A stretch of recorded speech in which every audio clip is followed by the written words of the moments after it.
আসসালামু আলাইকুম, সবাই কেমন আছে? আশা করি সবাই ভালো আছে। এই ভিডিওটা বানানোর উদ্দেশ্য হলো, আমার এক বড় ভাই আমাকে কমেন্ট করছে দেন কি কুয়াতে তার বলে মামা আছে, নিজস্ব লোক আছে, তাকে একটা ভিসা দিবে, ড্রাইভারি ভিসা আনবে, আনে এখানে বলে ডেলিভারি কাজ করাবে, মানে ডেলিভারি যে ফুড ডেলিভারি বা এরকম ধরনের হয়তো কাজ দিব। তো তার উদ্দেশ্যে আমি কথাগুলো বলবো, যদি ভিডিওটা ভালো লাগে শেয়ার করে অন্য ভাইকে দেখার সুযোগ করে দিবেন। আসলে ভাই ডেলিভারি কাজ যেগুলো করে ফুড ডেলিভারি, এগুলো কাজে কিন্তু অনেক কিন্তু কষ্ট আছে। আপনি যদি হুন্ডা দিয়ে যদি ডেলিভারি করেন, আপনাকে অনেক কষ্ট করতে। এদেশের কুয়াতি ছেলে অগল সে বহুত বড় খারাপ। আপনি হুন্ডা চালা যান স্ক্রিনার দিয়ে কিন্তু আয় কিন্তু মারে দিব। তো তখন আপনি কিছু করতে পারতেন না। আর এবং কি ডেলিভারি কাজে অনেক রিস্ক। তো তার চেয়ে ভালো বা আপনি বুঝে শুনে আসেন। আমি আপনাকে মানা করবো না যে আপনি আসিয়েন না, অত আপনি মনে করেন আমরা বিদেশে আই কিন্তু দিনার কামাইয়ে রাত করে মানা করি।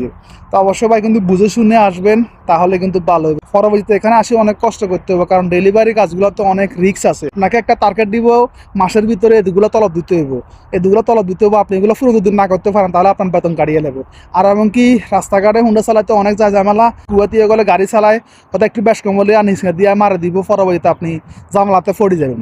তো আসলে ভাই ভিডিওটা বানানোর উদ্দেশ্য হলো এই কারণে। তো আপনি বুঝে শুনে আসবেন, যদি ভুল ত্রুটি হয় তাকে অবশ্যই ক্ষমা করে দিবেন। ধন্যবাদ বড় ভাই।